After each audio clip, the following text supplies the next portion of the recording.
Good afternoon. Welcome, ladies and gentlemen, to Fire Station number 22 in the very heart of the North End in St. Paul.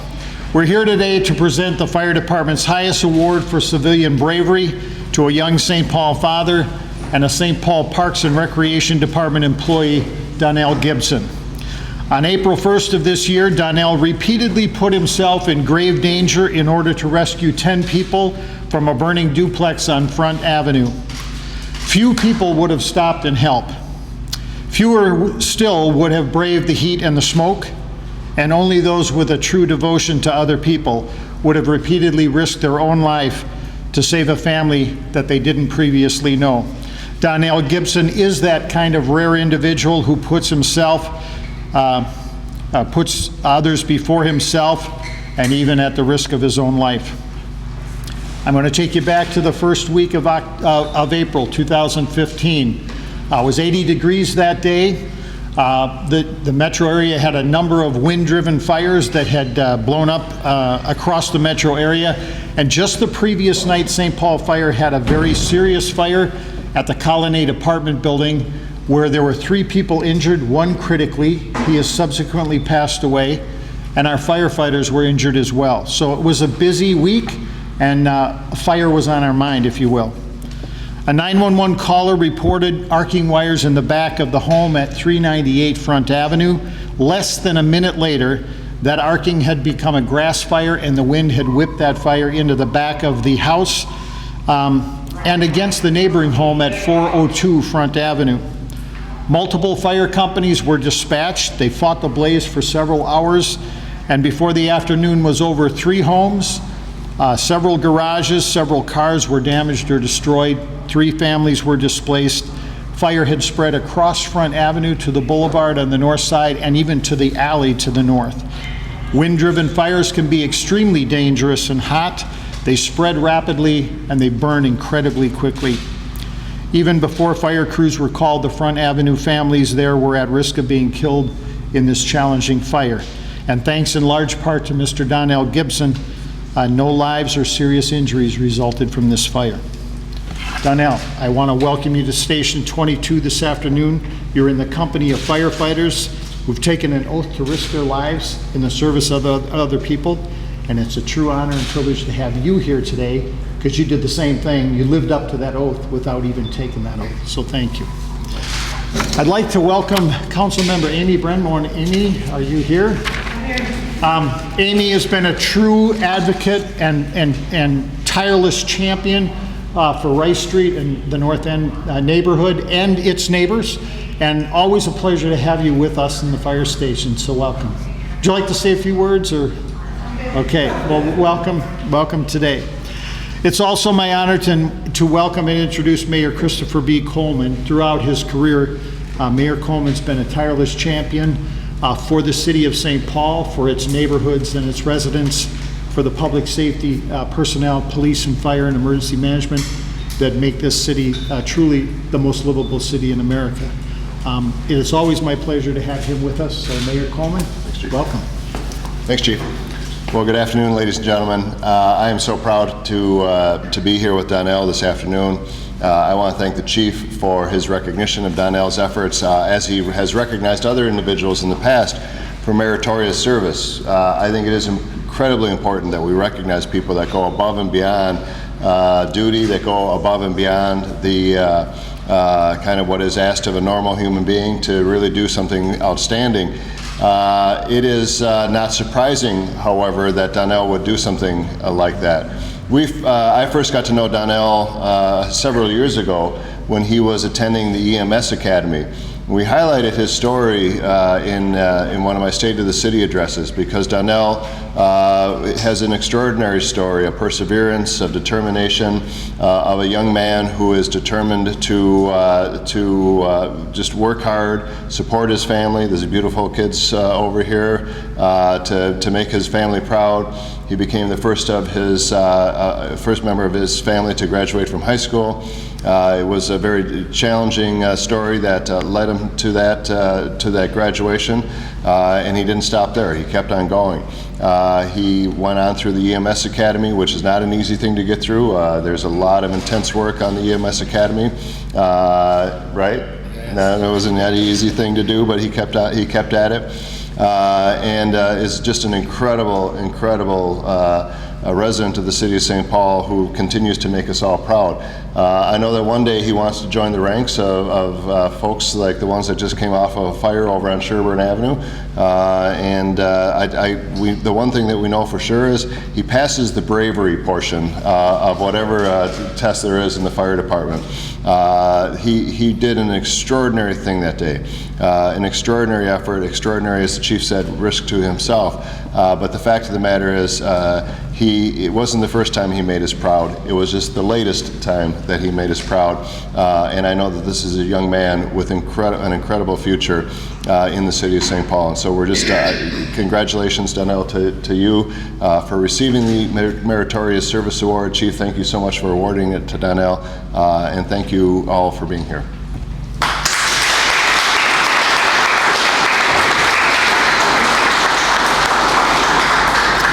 Thank you, Mayor Coleman. Appreciate it. The Meritorious Service Award is the St. Paul Fire Department's highest award for valor. The award is presented to firefighters who have gone above and beyond the call of duty to serve others and who do so at the risk of their own life. The award is also presented to civilians who go to the assistance of another person who's in grave distress and who do so at the risk of great danger or death to themselves. Mr. Donnell Gibson of St. Paul, Minnesota is worthy of this award. And Donnell, it is now my honor to present you with the Meritorious Service Award medal for your actions on April 1st, 2015. The citation, here, I will present this so you have something to hold by. All right. Congratulations. Thank you.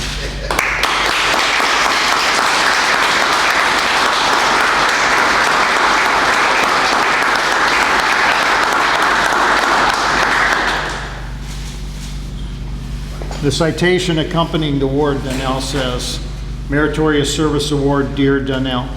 The St. Paul Fire Department values quick thinking, selflessness, and courageous actions to save others imperiled by fire.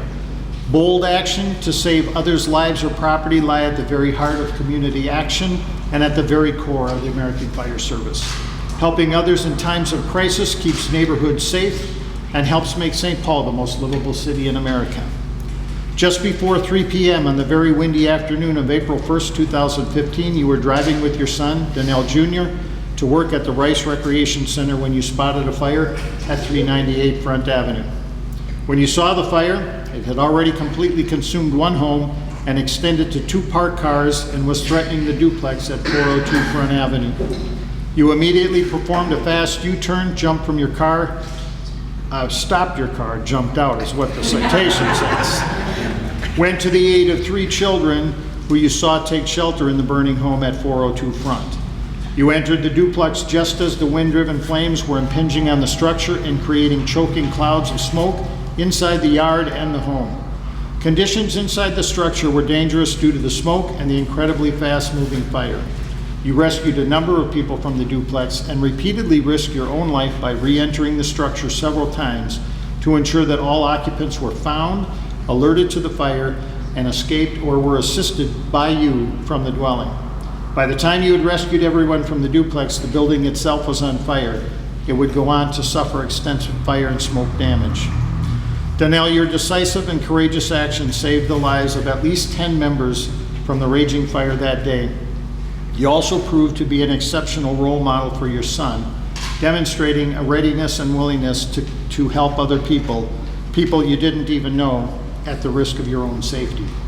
There is no doubt that without your quick thinking and bravery, at least some members of the Lay family would have been seriously injured or killed. What makes us even more proud of you, Donnell, is that you're a 2009 graduate of St. Paul's EMS Academy and a recreation leader in the St. Paul Department of Parks and Recreation. What a tremendous mentor you are to the young men and women who gather at the Rice Recreation Center's Team Zone and to our entire community. Our city needs more people like you who are willing to step up in a crisis and assist a neighbor or a neighborhood. The St. Paul Fire Department rewards outstanding service to the department and our community and reserves the department's highest award for firefighters and citizens who go to the aid of another while putting themselves in grave danger. And therefore, I'm proud to award the Meritorious Service Award for your bravery and heroic rescue of DeLay family members on April 1st, 2015. You are a distinct credit to the St. Paul community, and we are grateful for your extraordinary efforts. Sincerely, Fire Chief Tim Butler.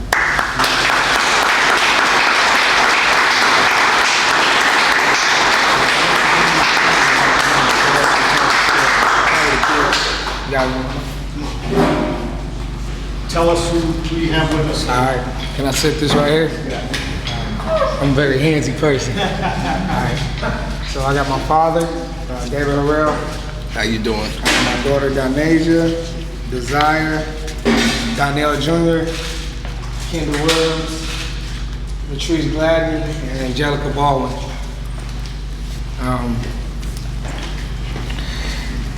I guess if I go back to that day, I think anybody that knows me knows that I'm a very silly person. And I think I never woke up on April 1st to think that it wouldn't be funny that day, or when I make such a serious phone call, nobody will believe me. And throughout all the phone calls I made, the only person that honestly believed me was my man, Terrence, right here at work. And I had to tell him why I was late for work. On a side note, I mean, I know my story's kind of long, and I know it's big, and I know it's dramatic, and I mean, outside of my story, I've seen other kids with similar stories, but I think the one thing I can most proudly say outside of my story is I'm proud of my story. I think that's what made me who I am today. I think that's what gave me the heart that I got. I think that's what gave me the courage I got. And I think my father is the type of person that gave me, when you say something or if you do something, be a man of your word. I mean, he made mistakes, I made mistakes, but the things that he has told me, he has made every effort to do that. And when I made that oath through the EMT class, I gave my word, I gave my heart, and I was willing to give my life for it. If I go back down memory lane for that day, I could have kept going by. Them kids might not have been there, but God put them there for a reason, and he put me there for a reason. And that reason for me was to show that I am here for something outside of myself, for me not to be selfish and to think that my life was nothing to gain from it. So they needed help, and they ran in, and whatever it took for me to do, or to get them out, that's what I think I was willing to do. So if I want to take y'all back down memory lane, I kind of want to give y'all the story of how it went down. I was driving on my way to work to the teen zone. I was coming from Battle Creek Middle. I had worked earlier that day. I went home, tried to shower, roughed up my kids a little bit, and then I was on my way to work trying to make it. And traffic was bad down Wright Street. I normally take Wright Street, so I went down Western this time. And I pull up on Western in front. I'm the third car when I noticed the smoke in the air. And it was our first hot day. Chief said it was 80 degrees that day, and the wind was horrific that day. And in Minnesota, we don't get that many hot days that early, so I know people burn their leaves that day, so I was thinking people was just maybe burning their leaves. And I was trying to look, and I couldn't tell where it was coming from, and I just figured it was the leaves burning. So when it was my turn to get to the stop sign, I seen 3 kids, and it still didn't dawn on me what they were doing. I just looked. And I looked the other way to make sure I had traffic, and as I pulled up a little bit, I can see that the first house had already caught fire. And it wasn't just a little fire, it was like halfway completely engulfed. And I kind of just turned the corner, and I almost ran over the fire hydrant. I just parked at the corner. And it was funny, he said that they said I stopped the car. I didn't at first, I threw it in neutral. And then, that would have been a whole nother problem, but then I put it in park and I run, and there's a lady and she's kind of panicking, and I grab her wrist and I said, call the police. And she's trying, but when you call it at that time, your nerves don't kick in quite yet. So she's calling, and I'm looking around. So the first house that's on fire, I went, and I don't know why I did this. The hottest part in a fire is not to touch the glass, but I touched the glass on the house that was on fire, and I went to see if there was anybody in there, and it was too hot for me. And I backed up, and I was trying to jump up and down, kind of jump on down. And yeah, I can jump pretty high. I play basketball. But so the next thing I know is the kids was watching me, and I said, hey y'all, come on, we got to get away from the fire. And initially, I didn't think that they were going to run in the house, but they ran to what's safe to them, was home, which wasn't safe at the moment, but that's what we're taught to run where home is safe. So they ran in, and I kind of panned around. I kind of jumped up around, see who was there, and I just saw people like recording, and I saw nobody doing nothing, and I think my conscience would have been worse if I just would have walked away, so I ran in there with them. And then I got them down, we walked down to the corner, and then I went back in to see if there was parents in there, because no kid should be at home alone, and they followed me in there. So I grabbed them again, and we walked further down. We walked almost to the corner, and it took me a while for them to trust me to say, stay here, I'll be right back. And they're standing there, and I run in there, and there's a young lady asleep, and I grab her wrist, and I kind of yank her because I'm frantic. I say, hey, we got to get out of here. I'm trying to talk, soothe, but the heat's kicking in, and you can see the smoke coming from upstairs because the adjacent house set the house on fire from the kids' bedroom, which I found out later is why the kids was outside looking. They was wondering where the heat was coming from. So once I pulled her, she went hysterical. She's like, there's a black man pulling me in my house, basically. So she's trying to get away, and we're just like tug of war. And next thing I know, I hear footsteps, and it's maybe her mom, I'm not sure the relationship, but she just comes out and she's screaming, and she's hysterical. And I'm telling her, let's go, and they're speaking their language, and I'm speaking mine, and we're just not comprehending each other. So I just figured the best way to show her that I'm not here to hurt her, I just turned my back to her. And I just like kind of boxed her out, just pushed her out the door with my butt. And we got out, and she had realized what happened, and she's panicking. The mom takes off to the kids, and the sister, she's still kind of like pacing, and she's looking at me. And by this time, like, oh, to me, a family of five that's a family. And I kind of leaned over in exhaustion. She points back at the house, and I say, more people? And she says, yeah. And before I could think about it, I ran back in the house, and by this time it's smoke, and my clothes just feel like it's melting on my body, and I had on jeans and all the wrong equipment. And so I walked halfway up the stairs. I took left. There was a back wall with pictures and things, so I went around the wall, and halfway up the stairs, I just get to punching the wall as hard as I can, and I'm yelling, there's a fire, and pictures is falling off the wall, and I'm starting to panic. I'm thinking the wall is falling. And I'm yelling, and then 3 males come downstairs, and I'm telling them to fire. The first 2 comprehended what I was saying, like they could see the smoke. And one guy's like, look, I'm asleep, I'm going back upstairs. So I grabbed him by his arm and about the back of his neck, and I got him outside. And we went down to the corner, and I'm down there, and I'm like, all right, man, you guys all right? You guys all right? And she points back at the house again. And by this time, the first house is almost gone. The 2 cars in the middle, there was a van and there was a Nissan Maxima or something. Both of them was on fire. And like, as fast as I thought I was running, I didn't feel like I was going that fast. I feel like time wasn't on my side. And I went back in there, and I went right this time because I knew I had just went left, and I went in the basement. And I just went like to the 3rd step, and I'm just stomping, I'm yelling, I'm stomping, I'm yelling. And a teenage kid sticks his head out, and I said, it's a fire, we gotta get out of here. And he said, wait, let me get everybody else that's down here.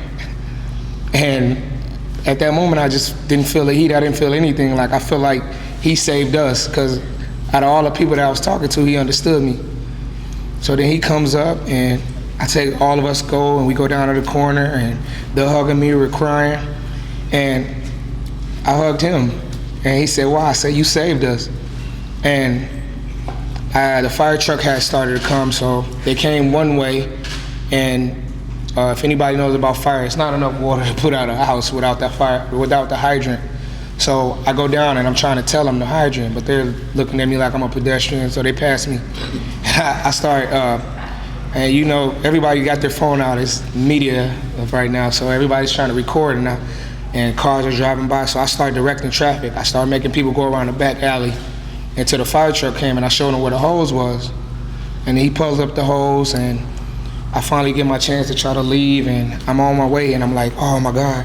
So I called Terrence. I'm like, Terrence, man, dude, I'm late. He said, oh, okay, D, I got you. I said, no, man, I'm late. Guess why? He like, why? I said, dude, I almost got cooked today. He said, why? I said, man, me and like 20 people. He said, for real? I said, T, I won't lie to you. He said, cool, I'll call upstairs and let him know you're gonna be late. T got this relaxed demeanor, that's just T. So I'm getting ready to leave, and I couldn't get out because I was boxed in, and I was just willing to walk because I know we get quite a few teams and they kind of rowdy, and T, I'm like, man, I can't leave my man down there, so I'm getting ready to run down there. And as I get to the car to get my uniform, I just hear, hero, hero, hero. And I didn't quite understand, and she just grabbed my wrist, and she did exactly what I did to her in her house. She grabbed me by my wrist, and she didn't care to explain to me no more. She just pulled me. She said, we going somewhere, basically. And she walked me to the news reporter, and she said, hero. And at this time, the kids was hugging me, and I had told my story, and I went to work like nothing happened, and smelling like barbecue. The kids was asking me why I didn't bring no food. So the next day, I was getting ready to head back to work, and this fella right here, he wouldn't let me go without him. He's like, Dad, you gonna take me to work today? And I'm like, okay. So I'm getting ready to go back down Wright Street like I normally would, and he said, no, take the way you took yesterday. I said, okay. So then I go that way, and we pull over, and you can still smell the smoke.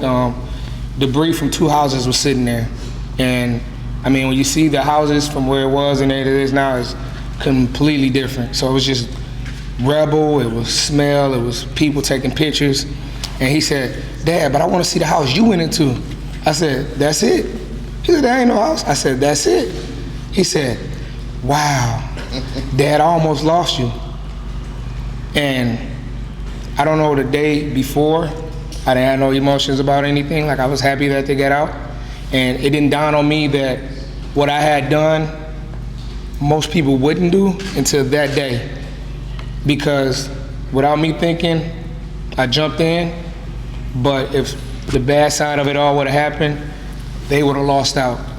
And that's when I realized that I had jeopardized everything I had for some complete strangers. And I actually didn't mind doing it. And from that point on, every day I've been trying to make a way to show people that what we are here for is for other people. I don't think we ever progressed as a human being doing it alone. So when I go to work at the teen zone, or when I go to school, I don't ever take the credit and say I did. I believe we did. Or when people ask me about the fire, I wasn't the courageous one. It was them kids that trusted me to follow me down the block. Or it was the family that trusted me enough to stay at the corner to trust that I wouldn't steal nothing when I went in their house. But it's stuff like that in life that I would no longer take for granted. And that's how you got the story here today. So there you have it.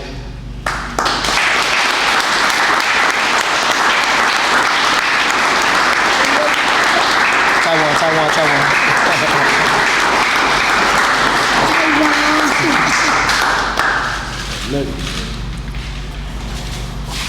Is there any questions, or I know y'all look like let's get it.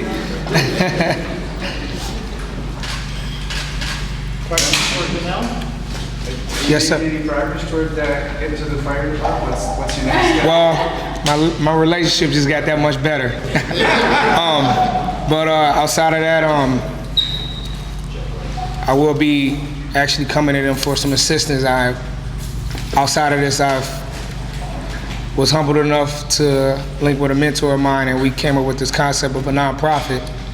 And I'm just in the process of getting that rolling. It's legal. I got all my paperwork and everything done as far as that. Now I just got to go out there and do the hard work, which is what I've always been doing. So it's just a testament of how many of you guys believe in what we're actually here for. So that's just the beginning of that. That's what came from this.